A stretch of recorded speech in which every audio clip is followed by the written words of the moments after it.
Bonjour à tous, j'espère que vous allez bien. On se retrouve aujourd'hui pour une nouvelle série de questions de code et on fait la correction ensemble juste après. C'est parti! Question 1. Il est possible de réduire la période probatoire avec une formation complémentaire. Oui, réponse A. Non, réponse B.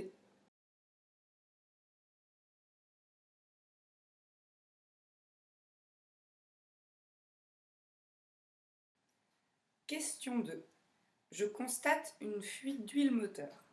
Il y a un risque de perte d'efficacité du freinage, réponse A, de surchauffe moteur, réponse B, de casse moteur, réponse C.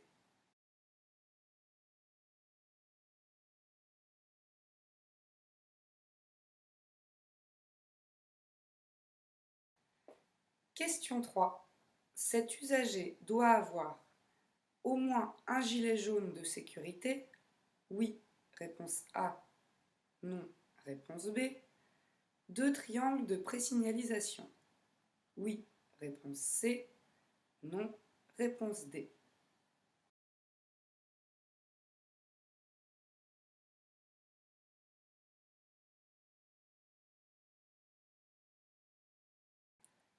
Question 4. Je risque un problème moteur s'il manque du liquide de refroidissement, réponse A, du liquide lave-glace, réponse B, de l'huile moteur, réponse C.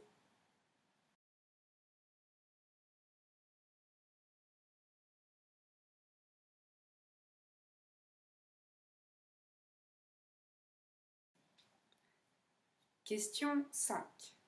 Mon passager adulte ne porte pas la ceinture de sécurité. Je risque une amende.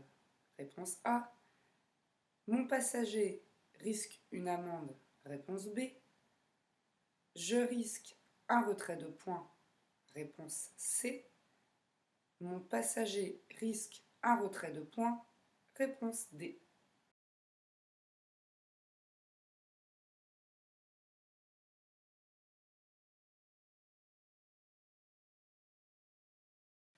Question 6. En cas de ralentissement, le risque de voir circuler des motards en interfile existe uniquement dans quelques départements? Réponse A. Existe dans tous les départements? Réponse B.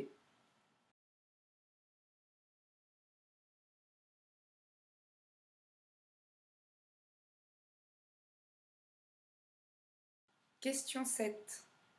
En cas d'accident matériel, le e-constat auto est reconnu valable par les assureurs. Oui, réponse A. Non, réponse B.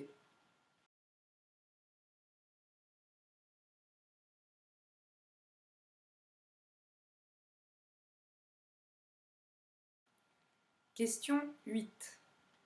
L'éclairage des feux de croisement est symétrique, réponse A, asymétrique, réponse B.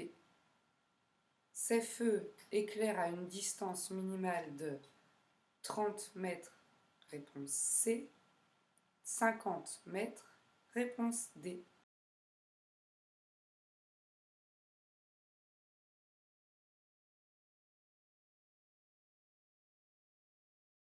Question 9.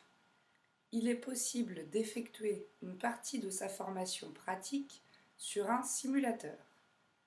Oui, réponse A. Non, réponse B.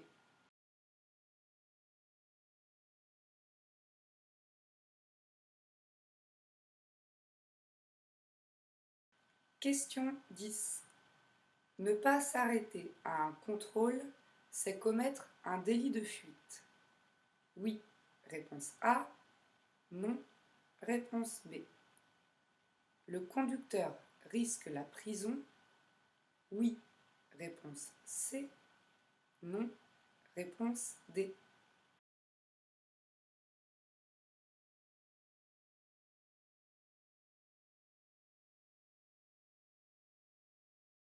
J'espère que vous avez bien noté vos réponses. C'est parti pour la correction.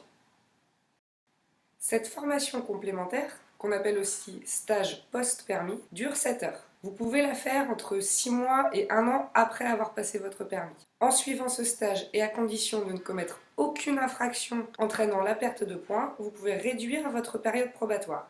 Elle va passer de 3 ans à 2 ans pour les formations traditionnelles et de 2 ans à 1 an et demi pour les formations AAC. Donc c'est la réponse A. Dans un moteur, il y a des pièces métalliques qui vont venir frotter les unes contre les autres. Le principal rôle de l'huile va être de limiter ces frottements. Si vous n'avez pas d'huile dans votre voiture, le risque va être que le moteur chauffe et que ces pièces qui ne sont pas lubrifiées viennent rayer, voire casser le moteur. Donc les bonnes réponses sont B et C. Comme dans tout véhicule, le conducteur doit avoir un gilet haute visibilité. Il devra aussi signaler sa présence par un triangle et les feux de détresse. Dans le cas de la remorque, il va falloir un deuxième triangle. Simplement, un pour signaler la remorque et le deuxième pour signaler le véhicule. Donc les bonnes réponses sont A et C. Pour éviter la surchauffe du moteur, on utilise deux liquides. Le premier, c'est l'huile moteur, qui va lubrifier l'intérieur des cylindres. Le second, c'est le liquide de refroidissement, qui va s'occuper de l'extérieur des cylindres. Par conséquent, s'il manque un des deux, on risque une casse moteur. Réponse A et C. Avant de démarrer, il est nécessaire de s'assurer que tous ces passagers sont attachés. C'est pour leur sécurité. En cas de contrôle des forces de l'ordre, un passager adulte, soit plus de 18 ans, qui n'est pas attaché, risque une amende, pas de retrait de points. Donc, réponse B. La pratique de la circulation interfile a été officialisée à titre expérimental dans le Rhône, les Bouches-du-Rhône, la Gironde et en Île-de-France. Mais cette pratique existe en fait depuis de nombreuses années dans les grandes villes où la circulation est dense. Donc le risque est présent partout. Je fais toujours attention. Réponse B. Le e-constat est reconnu par tous les assureurs. Il comporte les mêmes rubriques que le constat papier. Vous y trouverez une aide au remplissage et en plus vous pourrez même joindre des photos de l'accident directement avec. Une fois qu'il est rempli, vous le transmettez directement par mail à votre assureur qui pourra traiter votre dossier. Donc c'est la réponse A. Les feux de croisement sont asymétriques, ce qui signifie que chaque feu éclaire une zone précise.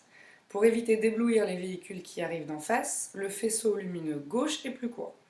Inversement, pour mieux se guider par rapport à la ligne de rive, le faisceau lumineux droit est plus long. Ils doivent éclairer à un minimum de 30 mètres. Réponse B et C.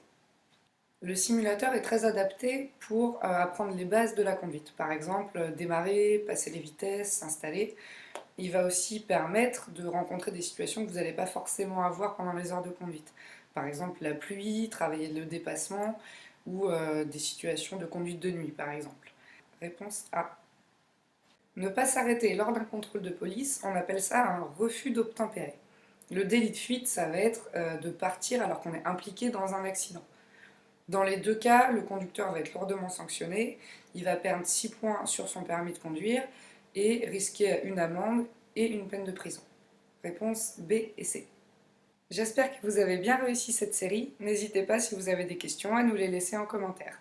En attendant, continuez de suivre notre chaîne en espérant que vous puissiez vite retourner dans votre auto-école. À très vite!